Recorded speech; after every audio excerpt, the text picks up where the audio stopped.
Once we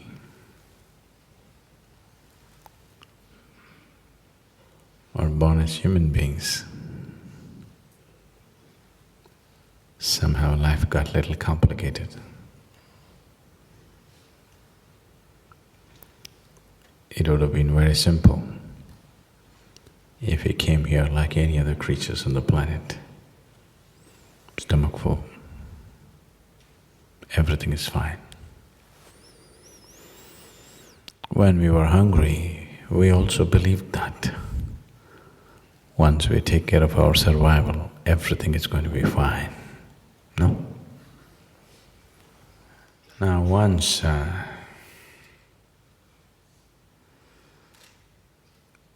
we realize somehow survival process is not good enough, there seems to be a need to do something more. Immediately, a whole industry, which we call as religion and spirituality, sprung up. All kinds of people trying to tell you what you need to do to fulfill your life, or how you can never fulfill your life but you have to go to heaven.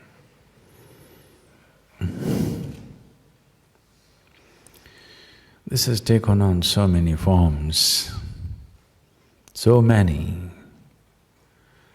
and the diversity is wonderful, but the deception is quite shameful. In the name of religion, in the name of believing this or that, we have broken humanity into so many pieces that we can never fix it. It almost looks like we can't fix it. No? And then came the spiritual leaders. There have been some truly wonderful, absolutely incredible masters of past and present. But at the same time, too many of all kinds of different levels of ignorance and different levels of intention has grown into it. There's all kinds of deception in the world, but the religious and the spiritual kind is the grossest kind, unfortunately. If somebody dear to you died, your neighbor who was always quarreling with you, even he will simply bow down and go on that day at least. Yes or no? A criminal who came to rob your house sees your wife is dead, even he will say, okay. A politician who's quarreling with his opposition all the time, when somebody dies, even he goes. But the spiritual people, they won't miss an opportunity.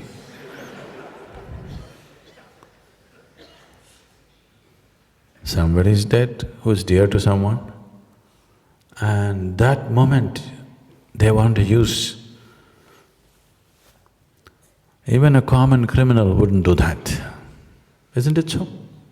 And he would… somebody is dead in the house, I don't think any, like a house which is in condolence was ever burgled. Usually it doesn't happen, even he avoids it.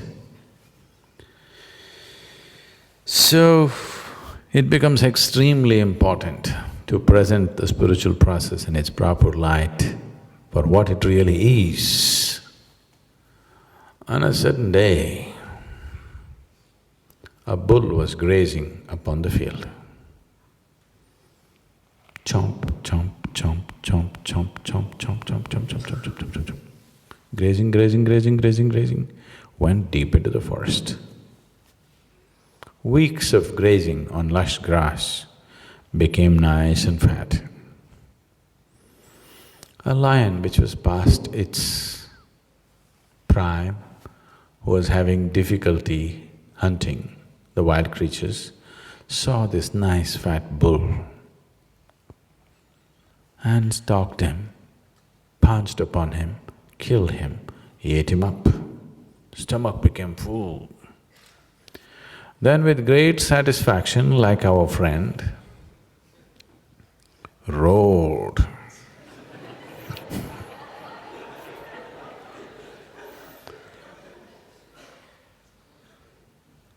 There were a few hunters passing that way. They heard the roar. They tracked him down and shot him dead. The moral of the story is, when you are so full of bull, you should not open your mouth.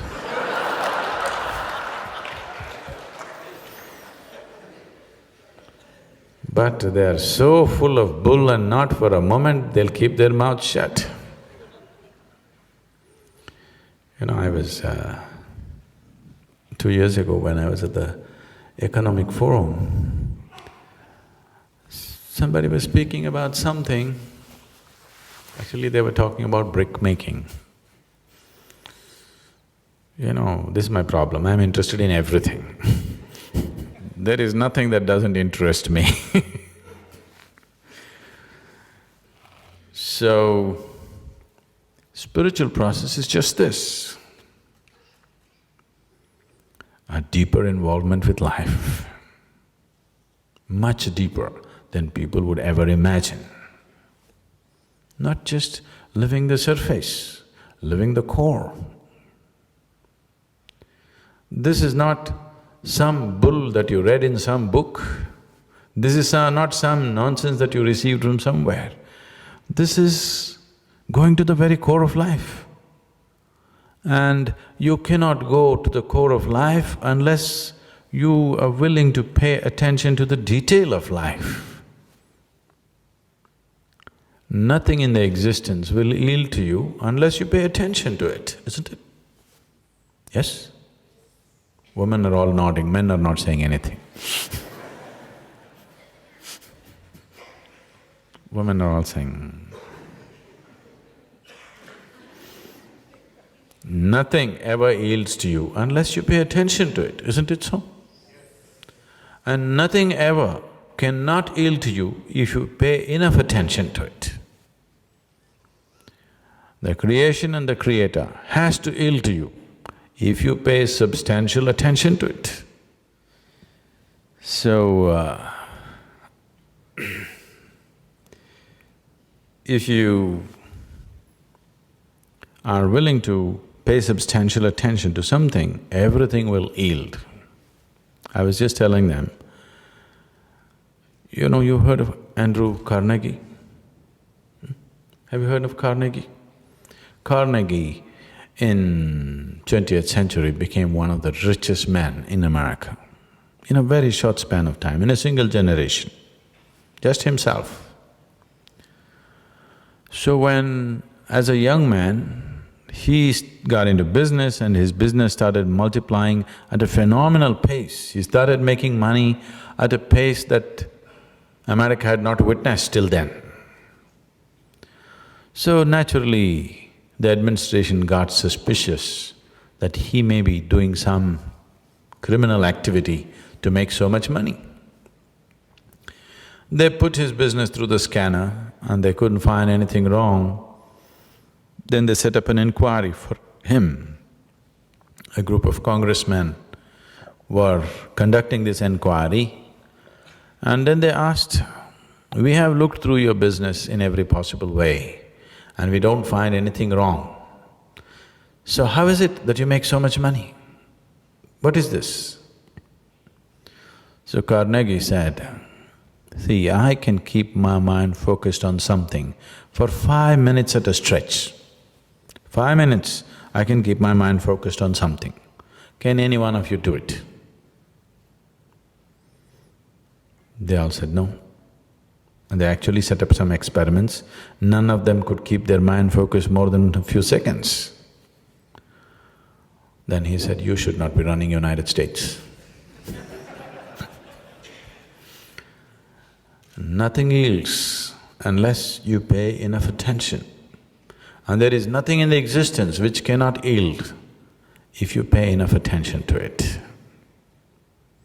So spiritual process is just about paying attention to life, taking this attention deeper and deeper, where not just the creation, the very source of creation becomes a living reality for you. Even the source of creation has to yield. There are beautiful stories in India about how when a yogi or a rishi sits down and starts his penance or his meditation or something, God is just helpless. He doesn't want to yield, but he cannot do anything, he has to come. There are many stories like this. This is just to tell you, if human consciousness is substantially focused, even the source of creation cannot deny it to you. Even that has to yield. So this is a choice we have, either to exist here just as flesh and bone, as a piece of creation, or as the Creator Himself. This is the choice we have. When you exercise this choice, when you do not waste this choice, when you actually exercise this choice, then we say you're on the spiritual path. I cannot understand how anybody can not be on the spiritual path, because this is everybody's aspiration. Everybody wants to be something more than what he is right now, isn't it so? That something more happens, he wants to be something more. This is a spiritual path conducted in a foolish way. If you conduct it the right way, then it produces results. Otherwise, you will die as an aspiration. Most people die as an aspiration, unfortunately. Very few people die as a realization. An aspiration is good as a starting point, but an aspiration is not a good thing as an ending point, isn't it so? No? Yes? An aspiration is a good thing as a starting point. An aspiration is not a good thing at the closing point. Closing point should be realization. Beginning point is aspiration, that's okay.